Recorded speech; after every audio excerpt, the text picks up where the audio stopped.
গত ১ June tour operators association of Bangladesh টোয়াব এর দ্বিবার্ষিক নির্বাচনে পূর্ণ প্যানেলে জয়ী হয় কনসাস রিলায়েন্স ফোরাম। এর নতুন সভাপতি নির্বাচিত হন প্যানেল প্রধান মোহাম্মদ রাফিউজ্জামান। এক অনুষ্ঠানে ২১ সদস্যের কমিটি পুরনো কমিটির কাছ থেকে দায়িত্ব গ্রহণ করেন। পর্যটনের বিভিন্ন সমস্যা তুলে ধরেন টোয়াবের নতুন সভাপতি।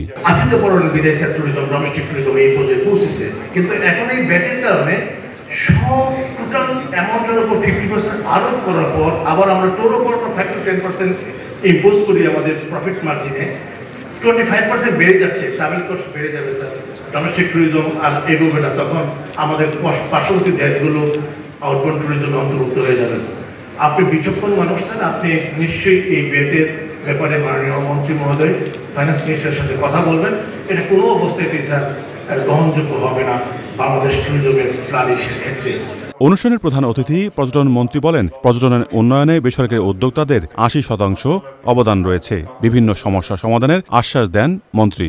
আমাদের উপরে সিকিউরিটির বিধানটা চাপিয়ে দেওয়া হচ্ছে, এটা রিলিভ করতে পারলে আমাদের জন্য এই ব্যাপারে কনসার্ন যে জজ সেক্রেটারিকে বলবো আমার সাথে কথা বলবে।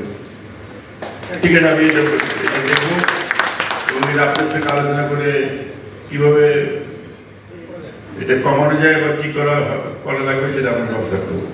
পর্যটন খাতে বরাদ্দ আরও বাড়ানোর দাবি জানিয়েছেন উদ্যোক্তারা। মাঝড়ক মান্না, চ্যানেল আই, ঢাকা।